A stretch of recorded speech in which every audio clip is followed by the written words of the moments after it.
ፕሬዚዳንት ትራምፕ ወደ ዋይት ሃውስ ከተመለሱ በኋላ በሩሲያ ላይ ለመጀመሪያ ጊዜ ማዕቀብ መጣላቸውን ተከትሎ የአውሮፓ ህብረትም በተመሳሳይ በዛሬው ዕለት ከባድ የተባለለትን ማዕቀብ በሞስኮ ላይ ጥሏል።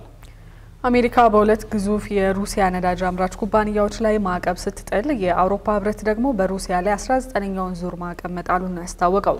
ህብረቱ በሩሲያ ነዳጅ ባንኮች የዲጂታል ገንዘብ ወይም ክሪፕቶከረንሲ ግብይቶች ላይ ማዕቀብ መጣሉን ያሳወቀ ሲሆን በህንድና ቻይና በሚገኙ የሩሲያ ጥቅሞች ላይም እንደሚያነጣጥር ነው የተገለጸው። ቻይና ይህን በሩሲያ ላይ የተጣሉትን ማዕቀቦች ካወገዙ ሀገራት መካከል ቀዳሚዋ ሀገር ስትሆን የዩክሬን ጦርነት ሊፈታ የሚችለው በመነጋገር ብቻ መሆኑን በመጠቆም የአውሮፓ ህብረትን ማዕቀብ ተቃውማለች። ሪፖርተራችን ዘነበ ኃይሉ በዚህ ጉዳይ ላይ ትንታኔ ያሰናድቷል። እንመልከተው። I've always had a fantastic relationship with President Putin, with Vladimir. I got along with Putin. Let me tell you, I got along with him really well. Yesterday, reporters asked me if I thought President Putin was smart.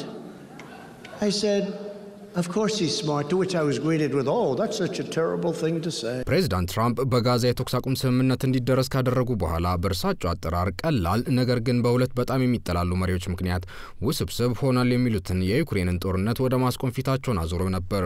የዩክሬኑ መሪ ዜሌንስኪን በዋሽንግተን ተቀብለው ከማነጋገራቸው አንድ ቀን ቀደም ብለውም ፕሬዝዳንት ፑቲንን ለሁለት ሰዓታት ከግማሽ የፈጀ የስልክ ውይይት ካካሄዱ በኋላ ፊት ለፊት ተገናኝተው ለመነጋገር መስማማታቸውንም በደስታ ነበር የገለጹት። ሆኖም ቀናትም ሳይቆጠሩ ሞስኮ በዩክሬን ሰላም እንዲመጣ ለጦርነቱ መቀስቀስ ምክንያት የሆኑ መሰረታዊ ችግሮች በቅድሚያ መፈታት አለባቸው የሚለውን አቋሟን ዳግም አንጸባርቃለች። ይህን ተከትሎም ትራምፕ ፑቲን በስልክ ቁም ነገር ያወሩና ስልኩ እንደተዘጋ ቁም ነገሩም አብሮ ስለሚዘጋ ጊዜን ማባከን አልፈልግም በማለት በሁለቱ መሪዎች መካከል በሃንጋሪ ቡዳፔስት ሊደረግ የታሰበው ንግግር መሰረዙን ተናግረዋል። ውጤት አልባ ስብሰባም ሆነ ጊዜን ማቃጠል አልሻም። ብዙ የሰላም ስምምነቶችን ፈጽመናል። 8 የሰላም ስምምነቶችን በዘላቂነት ፈጽመናል። የዩክሬኑን ጦርነት በተመለከተም ጦርነቱ አሁን ባለበት ሁኔታ ይቁም ብዬ ነበር። በቃ አሁን በደረሳችሁበት የውጊያ መስመር ላይ ጦርነቱን አቁሙ፣ የሰዎችም ህልፈት ይቁም ብዬ ነበር። ይህ ሲሆን ሁሉም ሰው ሰላም ያገኝ ነበር። አስቡት እስኪ እነዚህ ሁለት ሀገራት በየሳምንቱ ከ5 እስከ 7,000 ሰዎችን ነው የሚያጡት። እስኪ የሚሆነውን ነገር እናያለን ወደፊት። እስካሁን የወሰነው ነገር የለም። ከመጀመሪያው የስልጣን ዘመናቸው ጋር ሲነጻጸር አይገመት ይሆናል የሚባሉት ፕሬዝዳንት ትራምፕ የፑቲን ነገር ሆድ እንዳስባሳቸው በይፋ ባይናገሩም የኔቶን ዋና ጸሐፊ ማርክ ሩትን ዋይት ሃውስ ድረስ መጋበዛቸው ይህን ያመለክታል የሚሉ ወገኖችም አልጠፉም። ይህም 8 የዓለም ጦርነቶችን ማስቆም መቻላቸውን በኩራት ለሚናገሩት ትራምፕ 9ኛው የዩክሬኑ ጦርነት መፍጫ ቁልፍ አውሮፓውያን እንደሚሉት ማዕቀብ ስለመሆኑ ለመናገር አስደፍሯቸዋል። እየሰራን ባለነው ጉዳይ የዛሬው ዕለት ልዩ ቀን ነው። በሩሲያ ላይ የጣልነው ማዕቀብ በጣም ትልቅ ነው። በሁለት ግዙፍ ኩባንያዎቻቸው ላይ ነው ማዕቀቡን የጣልነው። እንደሚገባኝ ሰላም ይሻሉ። ሁለቱም ሀገራት ሰላም ይፈልጋሉ። ይህ ጦርነት ወደ 4ኛ ዓመቱ እያመራ ነው። እኔ ፕሬዝዳንት በሆን ኖሮ ጦርነቱ ከነጭራሹ አይጀመርም ነበር። አሁን ግን ማዕቀቡን ለመጣል ትክክለኛው ጊዜ ነው። በዚህ ማዕቀብ መሰረትም ሁለቱ የሩሲያ ግዙፍ የነዳጅ አምራች ኩባንያዎች በአሜሪካ በስማቸው የተመዘገቡ ሀብቶች ሙሉ በሙሉ የማይንቀሳቀሱ ከመሆኑም በላይ ዋሽንግተንም ሆነች አሜሪካውያን ግለሰቦች ከነዚህ ድርጅቶች ጋር የንግድ እንቅስቃሴ ለማቆም ተገደዋል። ይህ ማዕቀብ ከሩሲያ ነዳጅ የሚገዙ እንደ ቱርክ፣ ቻይናና ህንድ ባሉ ሀገራት እንዲሁም የፋይናንስ ተቋማት ላይ ጭምር ሁለተኛ ደረጃ ማዕቀብ መጣል ያስችላል መባሉ ደግሞ ሌላ የሞስኮ ስጋት ተደርጎ ተወስዷል። ታዲያ አሁን ላይ ለሩሲያ ትልቅ የገቢ ምንጭ በመሆን ለዩክሬኑ ጦርነት መቀጠል አስተዋጽኦ አድርገዋል የተባሉት እነዚህ ሁለት ኩባንያዎች ላይ የተጣለው ማዕቀብ የሩሲያን ኢኮኖሚም ኩፍኛ ይጎዳል የሚሉ አካላት ይደመጣሉ። በሌላ በኩል ቀድሞውኑ በሩሲያ ላይ 18 ዙር ማዕቀቦችን በተለያዩ ጊዜያት የጣሉት የአውሮፓ ህብረት አባል ሀገራት የትራምፕ ውሳኔን ተከትሎ በዛሬው ዕለት 19ኛ ዙር ማዕቀብ በሩሲያ ላይ ጥለዋል። የሩሲያ እንዳይንቀሳቀስ የተደረገ ሀብት ለዩክሬን አሳልፈው መስጠት በሚቻልበት ሁኔታ ላይ ለመምከር በቤልጂየም መዲና ብራሰልስ የከተሙት የአውሮፓ ህብረት አባል ሀገራት መሪዎች ለትራምፕ ውሳኔ ያላቸውን ድጋፍ አንጸባርቋል።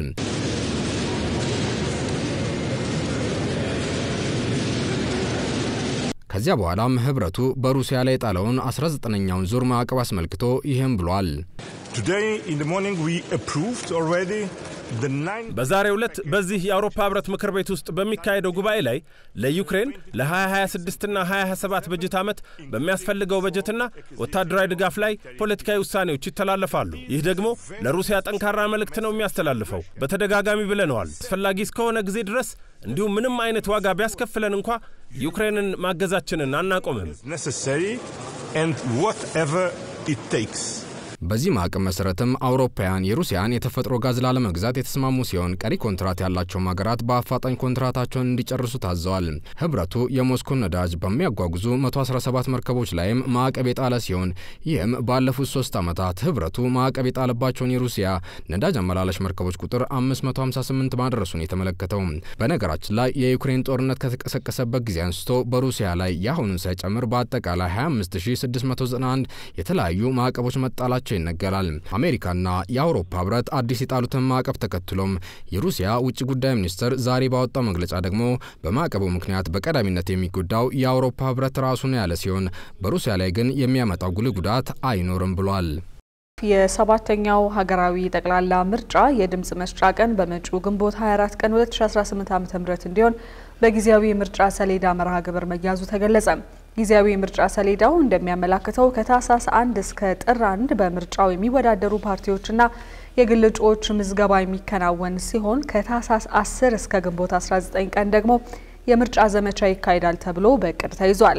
እንዲሁም ግንቦት 24 ቀን 2018 ዓ.ም የድምጽ መስጫ ቀን ሲሆን ሰኔ 3 ቀን 2018 ዓ.ም ደግሞ የሰባተኛው አገራዊ ምርጫ ይፋዊ ውጤት የሚገለጽ መሆኑን ከቦርዱ ያገኘነው መረጃ ይጠቁማል።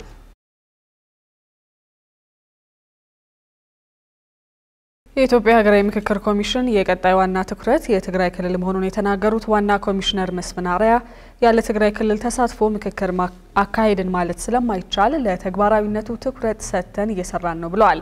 ኮሚሽኑ በትግራይ ክልል ከሚገኙ የሚዲያ ባለሙያዎች ጋር ለ2 ቀናት ያካሄደውን የመጀመሪያው ዙር የውይይት መድረክ ማጠናቀቁን ባስታወቀበት መግለጫው በ11 ክልሎችና በ2 ከተማ አስተዳደሮች እንዲሁም ከዲያስፖራው አጀንዳ አሰባስቦ ማጠናቀቁንና የትግራይ ክልል ሁኔታን በተለየ መልኩ ለማስተናገድ እየተሰራ መሆኑንም ገልጿል።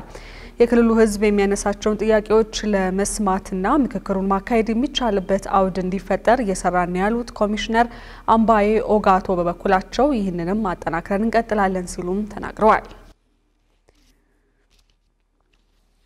የፍትህ ሚኒስቴር የ1926 ታራሚዎች የይቅርታ ጥያቄ ለቦርድ መቅረቡንና ከነዚህም ውስጥ ለ1295 ታራሚዎች ይቅርታ መስጠቱን አስታውቋል።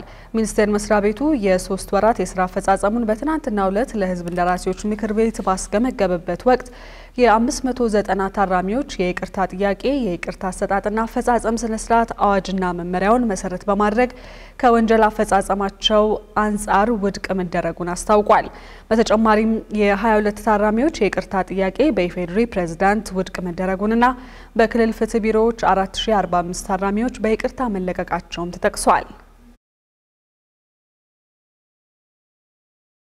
በ2018 የትምህርት ዘመን የ12ኛ ክፍል መልቀቂያ ፈተና ከ9ኛ እስከ 12ኛ ክፍል በተማሪው መጽሐፍ ላይ ያሉትን ሁሉንም ምዕራፎች እንደሚሸፍን ትምህርት ሚኒስቴር አስታወቀ። በዚህ መሰረት በፈተናው የሚካተቱ የትምህርት አይነቶች ለተፈጥሮ ሳይንስ ተፈታኞች እንግሊዘኛ፣ ሂሳብ፣ ስኮላስቲክ አፕቲቲዩድ፣ ኬሚስትሪ፣ ፊዚክስ እና ባዮሎጂ ሲሆኑ ለማህበራዊ ሳይንስ ተፈታኞች ደግሞ እንግሊዘኛ፣ ሂሳብ፣ ስኮላስቲክ አፕቲቲዩድ፣ ታሪክ፣ ጂኦግራፊ እና ኢኮኖሚክስ ናቸው ተብሏል። እንዲሁም ፈተናው በበይነ መረብና በወረቀት ጎን ለጎን የሚሰጥ ቢሆንም አብዛኛው ተፈታኝ በበይነ መረብ እንዲፈተን እየተሰራ በመሆኑ ተፈታኞች በበይነ መረብ ለመፈተን ራሳቸውን ሊያዘጋጁ ይገባልም ተብሏል። በኢትዮጵያ የተሰጣቸውን የቪዛ ጊዜ ያሳለፉ ከ36000 በላይ የውጭ ሀገር ዜጎች ተቀጥተው ወደ ህጋዊ መስመር እንዲመለሱ ማድረጉን የኢሚግሬሽንና ዜግነት አገልግሎት አስታወቀ። ወደ ኢትዮጵያ የሚመጡ የተለያዩ ሀገራት ዜጎች ህግ አክብረው እንዲንቀሳቀሱ እያደረገ መሆኑን ያስታወቀው አገልግሎት መስሪያ ቤቱ ከፓስፖርት አገልግሎት ጋር በተያያዘ በህገወጥ ሰንሰለት የተሰማሩ 26 ሰዎች ተጠያቂ መደረጋቸውንም ይፋ አድርጓል።